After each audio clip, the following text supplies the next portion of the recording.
Friends, जिंदगी में रास्ते बना बनाए नहीं मिलते। जिंदगी में रास्ते बना बनाए नहीं मिलते, उन्हें स्वयं बनाना पड़ता है। मंजिलें यूं ही नहीं मिलती यारो, उन्हें मेहनत से हासिल करना पड़ता है।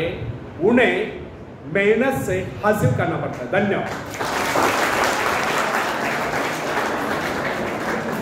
तो फ्रेंड्स, किसी व्यक्ति ने एक बार एक विद्वान से समृद्धि का रहस्य पूछा, तो विद्वान ने बड़ा ही संक्षिप्त उत्तर दिया, समृद्ध विचार। कितनी हैरानी की बात है कि इतने जटिल प्रश्न का इतना सरल उत्तर, और उत्तर जितना सरल उतना ही सुनिश्चित भी। कितनी सरल और सुंदर बात है कि जिस व्यक्ति के विचार समृद्ध हो गए उसके परिवार में ही समृद्धि होगी। अब एक छोटा सा सवाल हम यहां उठाते हैं, क्या आप अपना भाग्य बदलना चाहते हैं? यदि हाँ, तो क्या सड़े गले और रूढ़िवादी विचारों के चलते आप अपने भाग्य को बदल सकते हैं? इसका सटीक और संक्षिप्त उत्तर है नहीं। यदि हमें अपने भाग्य को बदलना है, उसे जगाना है, उसे चमकाना है, तो सबसे पहले हमें अपने विचारों को बदलना होगा। विचारों में जागृति लानी होगी, विचारों को रोशन करना होगा। तब कहीं इस प्रयास में हम सफलता प्राप्त कर सकते हैं। किसी भी आदर्श को क्रियात्मक रूप देने के लिए आवश्यक है कि आप उस आदर्श अथवा ध्येय को अपने व्यक्तित्व का हिस्सा बना लें। यदि आपका ध्येय अथवा आदर्श आपके साथ बना रहे तो इससे आपको प्रेरणा प्राप्त होती रहे। आपने देखा होगा कुछ प्रभु भक्त अपने इष्ट की कोई मूर्ति या कोई चित्र सदैव अपने साथ रखते हैं। यह क्या है? यह अपने इष्ट की स्मृति सदैव अपने साथ बनाए रखने की प्रेरणा है। इसी प्रकार हमें भी अपने कर्तव्य एवं लक्ष्य का ध्यान सदा बनाए रखना चाहिए। अपने ध्यान को इधर उधर बिखरने से शक्तियों का ह्रास होता है। फ्रेंड्स, यदि आज से शीशे पर पड़ने वाली किरणें एक ही स्थान पर केंद्रित की जाए तो वे इतने प्रभावशाली होते हैं कि उनसे आग पैदा हो सकती है, जबकि अव्यवस्थित और बिखरी हुई अवस्था में वे किरणें इतने प्रभावशाली सिद्ध नहीं होती। इसका भी यही कारण है कि जब वे किरणें एक ही स्थान पर होते हैं तो उनके संपूर्ण शक्ति का लक्ष्य एक केंद्र बिंदु होता है। लक्ष्य साधन के लिए एकाग्रता बहुत आवश्यक है। इधर उधर के अनावश्यक कार्यों में लगकर व्यक्ति अपनी क्षमताओं को नष्ट कर देता है। यदि व्यक्ति का आदर्श स्पष्ट रूप से उसके सामने बना रहे तो इससे उसे प्रेरणा प्राप्त होती रहती। इसलिए समृद्ध बनने के लिए आवश्यक है कि हमारे मन में समृद्ध बनने के विचार बने रहे। यह विचार हमें अपने आदर्श की ओर बढ़ने के लिए प्रेरित करते रहेंगे और हम सजग एवं जागरूक रहकर अपने लक्ष्य प्राप्ति के लिए लक्ष्य प्राप्त कर सकते हैं। फ्रेंड्स, यह सृष्टि बड़ी ही विशाल और अनंत है। प्रकृति के भंडार असीमित है, उनकी कोई तुलना नहीं है। और प्रकृति का ऐसा भी कोई नियम नहीं कि उसका उस भंडार पर किसी एक का अधिकार, उस पर सबका समान अधिकार है। मगर उस खजाने को पाने के दावेदार सभी नहीं है। उसे पाने के दावेदार वे ही लोग हैं जो उत्साही है, जिनमें हिम्मत है, हौसला है, जो आत्मविश्वासी है, जिनमें कुछ नया करने की क्षमता है। अकर्मण्य, निरीह, मूढ़ और डरपोक या आलसी लोगों को न तो उसे पाने का अधिकार है, ना ही वे उसे पा सकते हैं। यह तो उसे मिलेगी जिसने अपने भीतरी शक्ति को जान लिया। फ्रेंड्स, यदि आप इस सृष्टि का अध्ययन करेंगे तो आपको पता चलेगा कि यह सृष्टि शक्ति के सूक्ष्म सूत्रों में बंधी हुई है। इस प्रकार धीरे धीरे आप अपने हृदय की महान शक्ति की उपस्थिति को समझने लगोगे। अभाव आपको कभी हताश न कर सकेंगे, वे आपको अपने अंधकारपूर्ण जाल में फंसाने में समर्थन होंगे।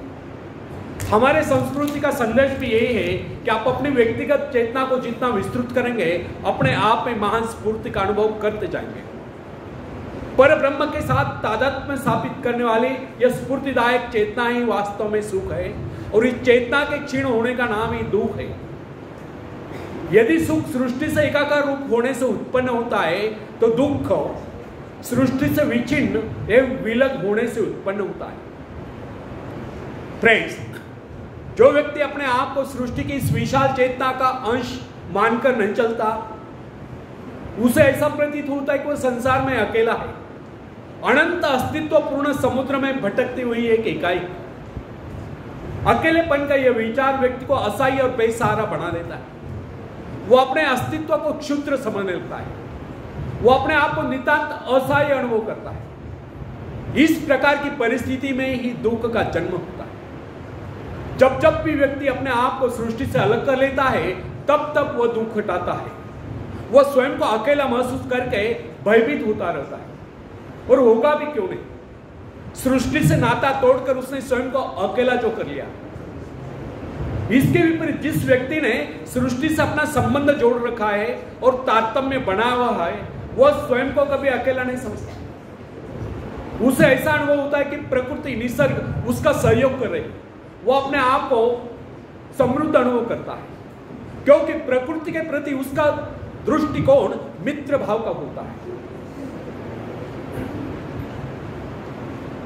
उधर क्या कर रहे थे बेटे?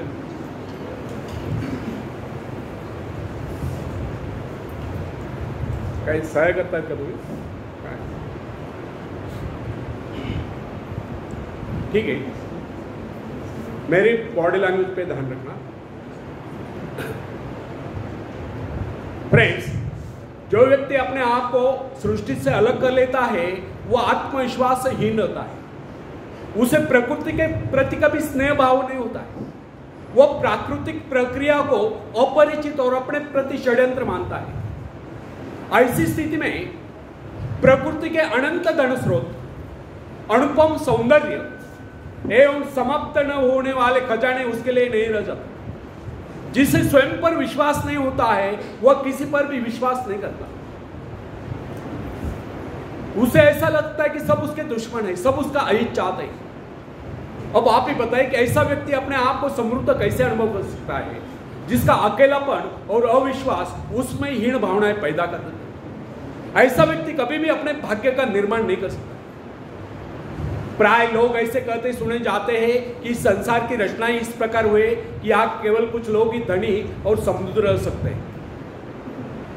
कुछ लोग ही धनी और समृद्ध रह सकते हैं। शेष लोगों को अनिवार्य रूप से साधन ही, निर्धन और दूसरों का मोहताज रहना पड़ा।